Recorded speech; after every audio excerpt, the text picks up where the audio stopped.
Bien alors salut tout le monde, bienvenue sur Bagnole Vidange et Entretien. Avant de commencer cette vidéo qui va être dédiée aux freins, je vais justement vous rappeler qu'il faut bien penser à vous abonner, à liker et à partager la vidéo et à laisser un petit commentaire. Alors aujourd'hui cette vidéo est consacrée à comment repérer un disque ou des plaquettes usées sans avoir même à démonter. Première chose. Vous pouvez, donc là mes plaquettes sont rouillées parce que je viens de laver le véhicule, donc c'est normal, vous inquiétez pas. Première chose, vous pouvez passer avec votre doigt, comme ça, et si vous sentez une trop grosse arête entre le disque de frein et le bord du disque de frein, c'est qu'il est temps de passer au changement des disques. Sachant que les disques en général durent beaucoup plus longtemps que les plaquettes qui se trouvent ici. Donc vous faites juste ça avec votre doigt, et si vous sentez... Là, il y a une toute petite arête, mais les freins sont quasi neufs. Quand j'ai acheté le véhicule à 86 000 km, le propriétaire venait juste de changer les freins. Donc, on sent une légère arête, mais c'est très correct et très normal.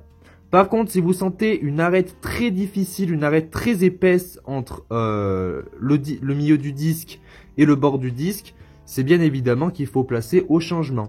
S'il y a environ 1 mm de moins, c'est le moment de changer. En ce qui concerne nos plaquettes, donc là on peut les voir un petit peu. Donc là on a le fer de la plaquette où est fixée la garniture et juste derrière on a la garniture. Donc on arrive à les apercevoir. Ça quand il est, soit vous êtes équipé, votre voiture est équipée de capteurs qui vient détecter quand les plaquettes sont usées, ça vous met un voyant au tableau de bord. Et dans ce cas-là, il faut procéder au changement. Ou soit, vous repérez à peu près le nombre de kilomètres de vos plaquettes et vous vous renseignez sur Internet.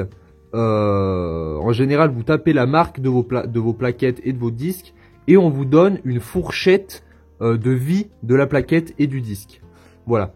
Donc ça peut être un deuxième indice.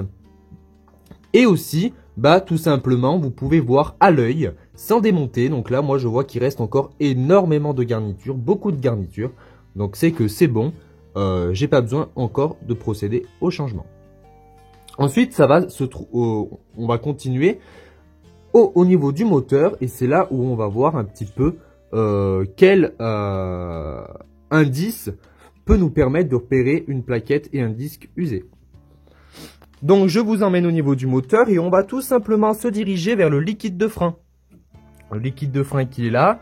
Donc on nous dit qu'avant d'ouvrir le bouchon, il faut impérativement nettoyer le bouchon pour éviter qu'il y ait de la saleté qui vienne se fixer. Sachant que si vous ouvrez le bouchon, vous avez encore un filtre qui se loge dans cette partie-là pour éviter vraiment tout résidu qui pourrait venir s'y fixer ou y pénétrer à l'intérieur.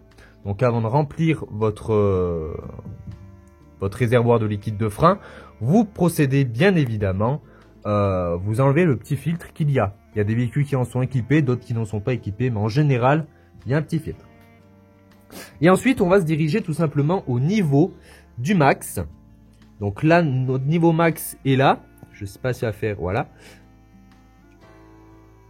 Donc là, on a le niveau maxi. Et là, je vois que mon liquide de frein est bien plus haut que mon niveau maxi. Il est à peu près ici. Je vais essayer de vous faire bouger pour que vous voyez un petit peu. On verrait pas trop, mais vous voyez, on voit bien la démarcation en fait. Ici, comme ça fait. Voilà. Donc là, tout simplement, c'est au-dessus du niveau maxi, c'est pas bon. Pourquoi? Parce que si on a un niveau maxi, c'est pas pour rien. Donc pourquoi je suis au-dessus du niveau maxi? C'est quand l'ancien propriétaire a dû faire changer son véhicule chez Peugeot, ils ont dû tout simplement pas enlever le surplus de liquide. Parce que quand on met des plaquettes neuves, vu qu'elles prennent plus de place, elles vont faire en fait rentrer le piston dans son logement et donc repousser le liquide de frein en haut. Et plus les plaquettes vont s'user et plus votre liquide de frein va diminuer parce que votre piston va sortir de son logement et donc vous verrez votre niveau baisser. Donc ça peut être une deuxième indice. Vous pouvez faire, admettons, bien pile au niveau maxi, votre niveau. Et ensuite, de temps en temps, venir regarder si vous voyez qu'il y a une légère baisse, c'est que vos plaquettes sont en train de s'user ainsi que vos disques. Donc si vous voyez que vous arrivez au niveau mini, J'ai fait une vidéo où je vous avais pas montré le niveau mini, je croyais qu'il n'y en avait pas, mais il se loge. Alors attendez, je vais essayer de vous faire le focus. Il se loge là-bas au fond. Voilà. Je sais pas si on peut le voir là-bas au fond. C'est le niveau mini. Donc il faut avoir l'œil et regarder un petit peu où ça en est aussi. Si on est en dessous du niveau mini, il faut en rajouter où c'est que vous pouvez avoir une fuite. Donc faites attention, surveillez vos systèmes de freinage, vous jetez un coup d'œil à vos roues et en général ça coule directement dans la jante. Donc c'est vite repérable. Ou si vous avez aussi un système de frein que vous trouvez défaillant ou anormal, ça peut être aussi à cause d'une fuite. Donc l'indice au niveau du moteur qui montre que vos plaquettes de frein ou votre disque est usé, c'est tout simplement la baisse du liquide. Plus votre liquide va baisser, plus ça sera en fait usé. Autre astuce aussi pour repérer des plaquettes et pas des disques de frein usés. Mais les plaquettes de frein, quand elles s'usent, quand elles sont trop usées, vous allez sentir un ripage. Quand vous allez freiner, ça va faire comme en fait une râpe à fromage. Vous allez croire en fait de freiner sur du fer.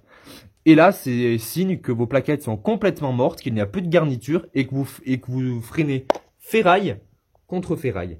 Donc là, c'est impératif et urgent de placer au changement. Il n'y a rien de compliqué à changer des plaquettes de frein.